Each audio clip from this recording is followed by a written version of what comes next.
अस्सलाम वालेकुम। कश्मीर कश्मीरियों का है, पंजाब पंजाबियों का है, सिंध सिंधियों का है, बलूचिस्तान बलोचियों का है, पाकिस्तान पता नहीं किसका है। हालांकि ये सारी इकाइयाँ बुनियादी तौर पर इकट्ठी होकर पाकिस्तान बनती हैं। वहाँ ये कोई अपना अपना ये लुच तलने वाली बात नहीं है कि ये मेरा है वो आपका है। ये हमें इज्तिमाइयत हमें ना होने के बराबर है। और शायद हमने पाकिस्तान का कोई हिस्सा अब छोड़ा भी नहीं जहाँ दहशतगर्दी के नाम पर कोई ऑपरेशन वगैरह ना हुआ हो। और अगर कुछ हिस्सा मुल्क का बच गया है तो वहाँ आपने सियासी मुखालफियत को दबाने के लिए ऐसे हथकंडे ओछे हथकंडे इस्तेमाल किए जो बुनियादी तौर पर दहशतगर्दों के ख़िलाफ़ होते हैं या होने चाहिए।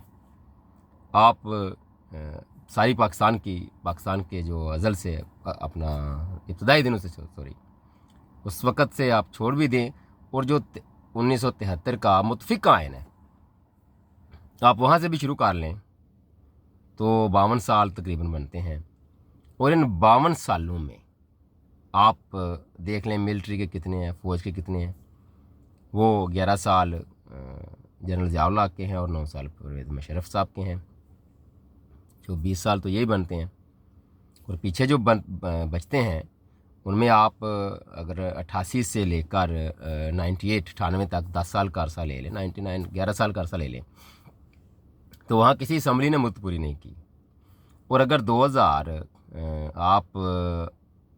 आप शुरू करें 3 से, तो वहाँ से शुरू करके आप अगर 2025 तक आ जाएँ 22 सालों में, तो इन 22 सालों में किसी प्राइम मिनिस्टर ने अपनी मुद्दत पूरी नहीं की। असम्बलियाँ गो अपनी मुद्दत पूरी करती रहीं। यानी इतना ही थोड़ा सा पैटर्न तब्दील किया है मिलिट्री इस्टेब्लिशमेंट ने मुदाखलत का। पहले डायरेक्ट आ जाते थे, फिर पीछे रह कर डोरियाँ लाना शुरू कर दी। अब 1973 के आइन में आइन शिकनों की सज़ा तो सज़ाए मौत है, लेकिन बदकिस्मती से आप अदलिया देख लें। अदलिया तो है अपनी मौत खुद ही मर चुकी है। अदलिया में इतना दम हम है नहीं। ये पाकिस्तान के जो सारे इदारे हैं उनमें तो बहुत बड़ी इस्लाहात की ज़रूरत है, लेकिन जो आवाम से रिलेटेड मेन होते हैं पुलिस और अदलिया, इनमें तो कोई मेजर सर्जरी की ज़रूरत है। आप अपनी मनपसंद के अगर ऑफिसर लगाएं, अपनी मनपसंद के जजेस लगाएं, तो इससे तो बात नहीं बनती। और बदकिस्मती से किसी भी आइन शिकन को पाकिस्तान की अदलिया ने सज़ा दी ही नहीं। एक आपको याद होगा इस्लाम अपना पेशावर हाई कोर्ट, वहाँ के जो जज थे सेठ वकार, जिन्होंने परवेज़ मुशर्रफ साहब को सज़ाए मौत का हुक्म सुनाया और कहा कि बुलेट लटका दें उनकी लाश को। बहरहाल उस पर भी पूरी कौम जो है वो उल्टा उस सेठ वकार साहब जो जज थे उनके लत्ते लेना शुरू कर दिए कि इसकी ऐसी की तैसी, इसकी जरूरत कैसी हुई एक आर्मी चीफ को सज़ाए मौत सुनाने की या गद्दार डिक्लेयर करने की। जहाँ मिलिट्री डिक्टेटर्स का या आमरों का अपना एक रोल है पाकिस्तान की तबाही बर्बादी में, आइन शिकनी में, वहाँ पाकिस्तानी अवाम भी उनको वेलकम करते रहे हैं। इनके आने पर मिठाइयाँ जो है ना, मिठाइयों की दुकानें, वहाँ मिठाइयाँ ख़त्म हो जाती थीं और इनके जाने पर भी फिर ऐसा ही होता था। आप कश्मीर के आखिरी सूरत हाल जो चंद दिनों में है उस पर आप देख लें यार, छोड़ दें किसी को। और ख़ासकर वहाँ जो सबसे बड़ा प्रॉब्लम है, मैं समझता था कि ये हमारे इलाके में एक ना सीट होती थी आज़ाद कश्मीर के जो महाजरीन यहाँ रहते हैं, तो मैं समझता था कि शायद एक आधी सीट होगी, कभी इतना इस पर तवज्जो भी नहीं दी। तो ये तो अब ज़ाहिर है जब कश्मीर में भी हालात ख़राब हुए तो मामला सामने आया तो पता चला 12 सीटें हैं उनकी। वो 53 गालिबन उनकी कुल सीटें हैं, 12 यहाँ से पाकिस्तान से हैं। पहली तो बात है जो पाकिस्तान में आके बस के कश्मीरी वो पाकिस्तानी है। अगर वोट देना है, उनकी यहाँ सीटें हैं तो ये वहाँ जाके वोट दे लें, लेकिन पाकिस्तान से 12 सीटें, ये जुल्म है। ये जो उनकी अवामी एक्शन कमेटी थी, मेरा ख्याल है उन्हें इसमें रखा भी था, लेकिन इस पर कोई अमल नहीं हुआ, ना ये उनका ये मुतालबा माना गया। हालांकि उनको सबसे ज़्यादा इसी मुतालबे पर जोर देना चाहिए था कि ये जो पाकिस्तान से आप 12 बंदे चुन के आज़ाद कश्मीर में बैठाते हैं, ये नहीं बैठाने चाहिए। क्यों? क्योंकि वही कंप्रोमाइज़्ड हो जाते हैं। हो सकता है आज़ाद कश्मीर के लोग, हो सकता नहीं बल्कि हैं वो भी हमारे पख्तून भाइयों की तरह ज़्यादा वो भी हुर्रियत पसंद हैं, तो वहाँ भी आप देख लें, जब भी वफाक में गवर्नमेंट चेंज होती है तो आज़ाद कश्मीर में भी साथ ही चेंज हो जाती है।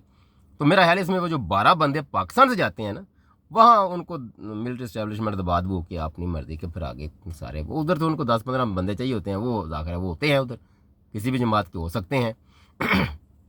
तो इस तरह वो आज़ाद कश्मीर में भी साथ साथ साथ गवर्नमेंट बदल जाती है, जैसे ही पाकिस्तान में वफाकी हुकूमत बदलती है। तो बहरहाल अगर हम मुतफ़िका आयन से 1973 के आयन से शुरू करके आज तक भी किसी मिलिट्री आमर को, डिक्टेटर को सज़ा देते, तो शायद ये जो आज के दिन हमें देख रहे हैं, जो बदतरीन हालात हैं, फस्तायत है, वो शायद हम ना देखते और मुल्क इससे बेहतर सूरत हाल पे होता। सब कुछ सब का है, मगर पाकिस्तान को ओन करना और पाकिस्तान के लिए इज्तिमाई मफाद के तहत काम करना, बदकिस्मती से ये आज तक पाकिस्तानी कर ही नहीं सके। और अब आकर थोड़ा बहुत हमें सोच वो शो डेवलप हुआ है, तो यकीनी तौर पर अब टाइम लगेगा उसके लिए और इंतज़ार करना पड़ेगा। और आखिर में जहाँ पंजाबियों की खासकर बात होती है कि ये नहीं खड़े होते, तो हो सकता है आज तक इनकी जो माजी है वो तो यही बताता है कि शरीफ हैं, अमन पसंद हैं, बुज़दिल किसी का दिल करता है तो कह ले। लेकिन हो सकता है कि जब पंजाब उठे तो दुनिया देखे कि किस तरह तब्दीली आती है और किस तरह तब्दील किया जाता है। अब मिलिट्री इस्टेब्लिशमेंट के लिए भी जो रास्ते हैं वो मदूद होते जा रहे हैं। वो देख लें आप, आपने श्रीलंका वाला रास्ता इख्तियार करना है, नेपाल वाला या बांग्लादेश वाला या इंडोनेशिया वाला या तुर्की वाला, तो जो भी रास्ता इख्तियार करना है उसमें बदकिस्मती से इनकी ठकाई या धुलाई या इनकी अजीमत ही है, उसमें इज़्ज़त नहीं है। इज़्ज़त वाला रास्ता इनके हाथ में है कि आप सियासतदानों को मुल्क चलाने दें। देखिए ना, पिछले दिनों में एक वाक़या हुआ था जहाँ ख्वाजा आसफ़ साहब कहीं ट्रैफिक में फंस गए, तो किसी सहाफ़ी के हत्या चढ़ के उन्हें पूछा, आगे पता चला आर्मी चीफ साहब का काफ़िला जा रहा है और जो बास है वो खड़ा है कतार में, अपने मुलाजम की, अपने मतहत की प्रोटोकॉल जा रहा है और उसको ये पता नहीं कैसी बदकिस्मत सूरत हाल बन चुकी है। प्राइम मिनिस्टर, वज़ीर दिफा, फिर सेक्रेटरी दिफा, वो फिर उसके अंडर होता है आर्मी चीफ। लेकिन चूँकि पाकिस्तानी सियासतदानों ने आर्मी चीफ को पहले कौम का बाप बनाया, फिर सब का बाप बनाया, तो ज़ाहिर है अब वो सारी चीज़ें भुगतना पड़ेंगी। हर कोई सिंपल बात, आयन और कानून के तहत अपनी अपनी ज़िम्मेदारियाँ पूरियाँ करे तो पाकिस्तान आगे बढ़ जाएगा, चलेगा इज़्ज़त और तौक़ीर और अज़मत वाला रास्ता। नहीं तो एक दिन जो कहा है कि आपने बांग्लादेश, श्रीलंका, नेपाल, इंडोनेशिया या तुर्की वाला रास्ता इख्तियार करना है, वो भी आपकी अपनी चॉइस पे है। तब तक के लिए इतना ही। अल्लाह हाफ़िज़।